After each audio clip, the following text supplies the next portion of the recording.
এই যে আজকে আমরা শুধু দুনিয়া দুনিয়া দুনিয়া দুনিয়া করছি, আমাদের অন্তরে ভয় নেই, মৃত্যুর ভয় নেই, পরকালের ভয় নেই। আমি আপনাদেরকে বলি বন্ধু, কাল কিয়ামতের দিন এমন অবস্থা হবে, হাদিস শরীফের মধ্যে এসেছে, মা আয়েশা যখন প্রশ্ন করলেন, নবী গো, ও প্রাণের নবী, নারী পুরুষ সবাই কি উলঙ্গ অবস্থায় উঠবে? কয় হ্যাঁ, সবাই উলঙ্গ অবস্থায় উঠবে রে। নবীজিকে প্রশ্ন করলেন মা আয়েশা, নবী গো, নারী পুরুষ যে উলঙ্গ অবস্থায় উঠবে, তারা একজন কি আরেকজনের দিকে তাকাবে না?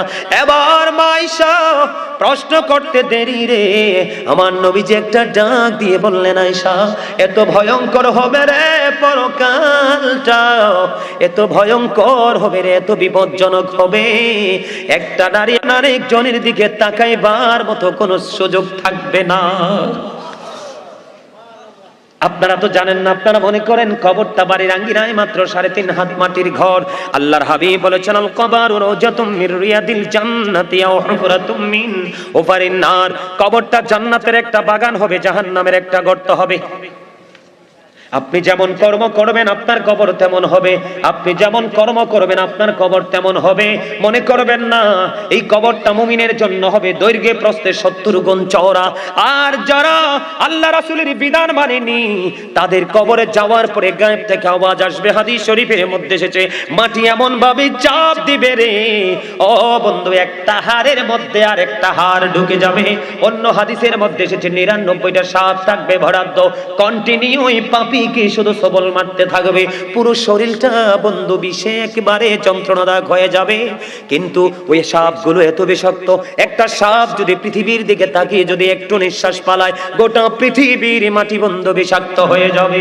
জোরে জোরে বলেন নাউজুবিল্লাহ।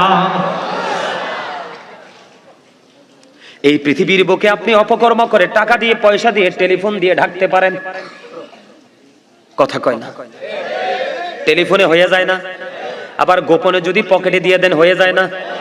আবার রাতের আধারে নিয়ে ডিনার, রাতে কিটা ডিনারে তো করে, হ্যাঁ, দুপুরে কয় লাঞ্চ, সকালে কয় ব্রেকফাস্ট, এরকমই তো। রাতের অন্ধকারে কেউ দেখবেন আপনি ডিনার পার্টি দিয়ে দিলেন, কিন্তু আল্লাহ কয়, বান্দা বান্দারে তোমরা চালাকি করো কার সাথে রে? আমি বানাইছি তোমাদেরকে কত সুন্দর করে রে, তোমরা কেমন করে এত বিশ্রী হয়ে গেলা, তোমরা কেমন করে এত কুৎসিত হয়ে গেলা। দলিল নিবিন্নি আমার কাছ থেকে, কোরআন শরীফ আমার সামনে, সূরা ইনফিতর সূরার নাম 30 পারা, আল্লাহ বলতেছেন, ফি আইয়ি সূরাতিম মা শাআ রাক্কাবাক। আল্লাহ ক্রিয়েটেড দ্য মাইন্ড, আল্লাহ বলতেছে আল্লাহর মন মতো করে আমাদেরকে গঠন করেছেন। আপনারা সবাই শুনেছেন অনেকবার, সূরা 3 এর মধ্যে আল্লাহ বলেছেন, আসমান জমিন চন্দ্র সূর্য সবকিছুর থেকে সুন্দর করে মানুষকে বানাইছে, লাকাদ খালাকনাল ইনসানা ফি আহসানি তাকওয়িম। শুনছেন না? এত সুন্দর মানুষ কি হয়ে গেল?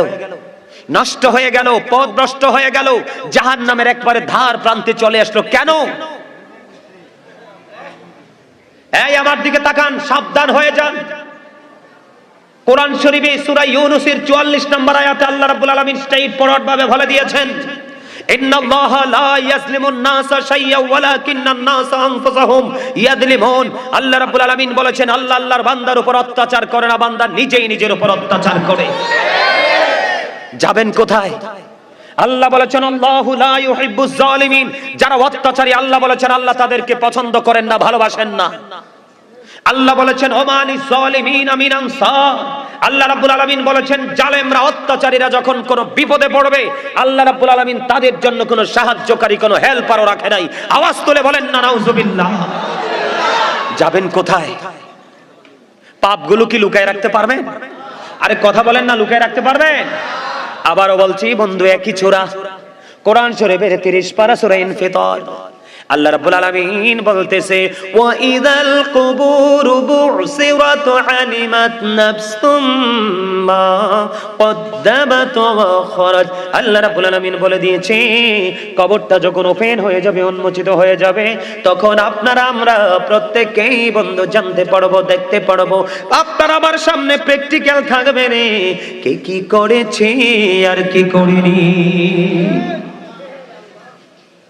আপনারা কি আমার কথাগুলো মন দিয়ে শুনছেন? হৃদয়কে ঢুকাচ্ছেন।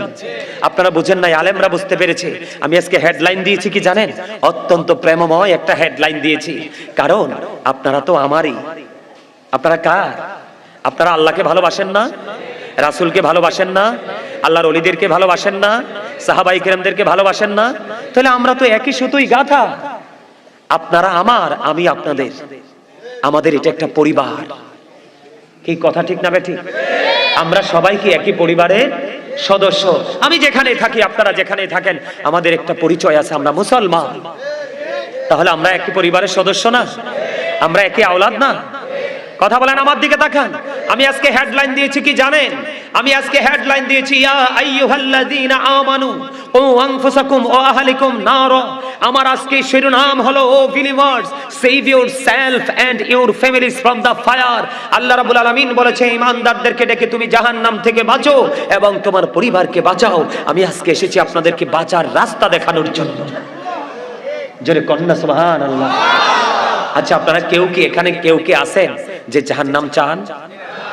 আমি আজকে চ্যালেঞ্জ করে বলতে পারবো, জান্নাতের বাগান থেকে আপনি আজকের পরে যদি আপনার লাইফ স্টাইলকে চেঞ্জ করতে পারেন, আজকের পর থেকে যদি, আজকের ওয়াজের পর থেকে আপনি যদি মনে করতে পারেন গাজী সুলাইমান আল কাদরি আমাদেরকে যেই কথাগুলো বলেছে, সেই কথাগুলোর উপর ভিত্তি করে আমি আজকে থেকে পরিবর্তন হয়ে গেলাম, সেই পরিবর্তনের ধারা অব্যাহত রেখে যদি আপনি কবর পর্যন্ত যেতে পারেন, আল্লাহ আপনার অতীত জীবনের গুনার কথা জিজ্ঞেস করবে না।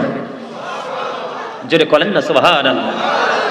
শয়তান আল্লাহকে চ্যালেঞ্জ করেছে আমাদেরকে কন্টিনিউ ধোঁকা দিবে। আল্লাহ বলতেছে, শয়তান তুমিও জেনে রাখো, আমি আল্লাহ কথা দিলাম, আমার বান্দা যতক্ষণ পর্যন্ত আমার কাছে ক্ষমা চাইবে ততক্ষণ আমি ক্ষমা করতেই থাকবো। আরো জোরে কন্যা সুবহানাল্লাহ।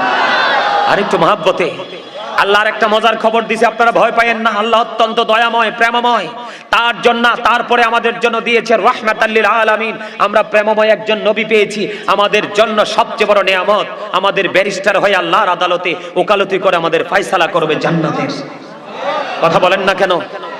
এই আমার দিকে তাকান। আল্লাহ রাব্বুল আলামিন বলেছেন, ইন্না কাইদা শাইতানি কানা দাঈফা। আল্লাহ বলেছেন, শয়তান ডিসিপশন ইজ ভেরি উইক। শয়তানের ধোঁকা মুমিনের জন্য একেবারে দুর্বল। হাজার চেষ্টা করলো শয়তান মুমিনকে পবিত্র কাজ থেকে আটকাতে পারবে না। বিশেষ করে আজকের মাহফিলে দেখতেছি যুবকদের উপচে পড়া ভিড়। যুবকদের জন্য দুটো নিয়ামত। যুবক যারা যৌবনকালে আমল করতে পছন্দ করবে আল্লাহ রাসূলকে ভালোবেসে, কাল কিয়ামতের দিন সূর্য তোমার মাথার উপর থাকবে, সহ্য করতে পারবে না, ঘামে দুর্গন্ধে তোমার অবস্থা পরিবেশ খারাপ হয়ে যাবে। সেই দিন যুবকরা যৌবনকালে আমল করার কারণে, আল্লাহকে ভয় করার কারণে আল্লাহ তার আরশের নিচে জায়গা করে দিবে। আর আমার নবী বলেছেন, আল হাসান ওয়াল হুসাইন সাইয়্যিদা শাবাবি আহলিল জান্নাহ। আমার নবী বলেছেন, Imam Hasan and Hussain are the leader of younger people in জান্নাহ। যুবক, বদরপুরের যুবক, তোমরা সবাই শোনো গো। আমার নবী বলে দিয়েছেন, তোমরা অত্যন্ত 100% ইমানদার হয়ে আমল করে করে কবরে যাও। নবী তো অনেক পড়ে তোমাদের জন্য জান্নাতি সরদার বলে ঘোষণা করে গেছে। রাসূলের কলিজার টুকরা ইমাম হাসান হুসাইন দুই ভাইকে। আল্লাহু আকবার, ইয়া রাসূলুল্লাহ, জিন্দাবাদ জিন্দাবাদ জিন্দাবাদ। আলহামদুলিল্লাহ বলেন। আমার দিকে তাকান, আমি কি বলতে চেয়েছি আপনাদেরকে? আপনার আমার অপরাধ সব চোখের সামনে থাকবে, লুকানোর সুযোগ নেই। আছে? এদিক দিয়ে দেখেন আল্লাহ কি বলতেছে, ইন্না বাতশা রাব্বিকা লাশাদীদ। The seizing of Allah is difficult. আল্লাহর ধরা, আল্লাহর পাকড়াও বড় শক্ত, বড় কঠিন। আল্লাহ বান্দাকে খুব শক্তভাবে ধরবে। আল্লাহ বলেছেন, ইন্নাল্লাহা সারিউল হিসাব। Allah is quick to take account. Allah হিসাব গ্রহণে অত্যন্ত তৎপর। বন্ধু, আল্লাহ বান্দাকে ধরবে খুবই শক্তভাবে, হিসাবও নেবে খুব শক্তভাবে। আহারে মানুষ, কেন বোঝো না? আমি বলছি না তুমি পৃথিবীতে ইনকাম করো না, আমি বলছি না তুমি বন্ধুদেরকে সময় দিও না, আমি বলছি না তুমি আনন্দ সব করো না, আমি বলবো তুমি সব করবে, তবে তুমি ইসলামের আইন মেনে সব কিছু করো। তোমার দুনিয়া এবং আখিরাত উভয় হবে আলোকিত। বন্ধুরে আমার, আল্লাহ রাব্বুল আলামিন তোমাকে ধরবে, তোমার কাছ থেকে হিসাব চাইবে। হিসাব যদি দিতে না পারো, উপায় থাকবে না রে, উপায় থাকবে না। আমি আপনাদেরকে বলে দেই, জাহান্নামীদের সবচেয়ে কম আযাব হলো আগুনের এক জোড়া জুতা। কি? আগুনের এক জোতা পরিয়ে দিবে, এটা পৃথিবীর আগুনের মতো নয়। হযরতে আবু হুরায়রা রাদিয়াল্লাহু তাআলা আনহু থেকে হাদিস কানা বর্ণিত, আমার নবী, আপনার নবী তো জাহানের বাদশা নবী, তিনি জানিয়ে দিয়েছেন বন্ধু। হযরতে আবু হুরায়রা রাদিয়াল্লাহু তাআলা আনহু থেকে হাদিস কানা বর্ণিত, জাহান্নামের আগুনকে আল্লাহ রাব্বুল আলামিন 1000 বছর তাপ দিয়েছেন, আগুনের রং হয়ে গেছে বন্ধু লাল। আল্লাহ আগুনটাকে আরো 1000 বছর তাপ দিয়েছেন, আগুনের রং হয়ে গেছে বন্ধু সাদা। আল্লাহ আরো 1000 বছর তাপ দিয়েছেন, আগুনের রং হয়ে গেছে কালো। এক এক করে 3000 বছর পর্যন্ত আগুনটাকে উত্তপ্ত করে রেখেছে। এত ভয়ঙ্কর আগুন, তোমার জন্য বড় পরীক্ষা হবে ফুলচেরাতের পোলটা। এটা 30,000 বছরের রাস্তা হবে, কত হাজার? 30,000 বছরের রাস্তা হবে বন্ধু। চুলের চাইতে চিকন হবে, হীরার চাইতে দার হবে। উপরের দিক দিয়ে আগুনটা নিচের দিকে ঝুলন্ত থাকবে, নিচের দিক দিকে আগুন উদিত থাকবে রে।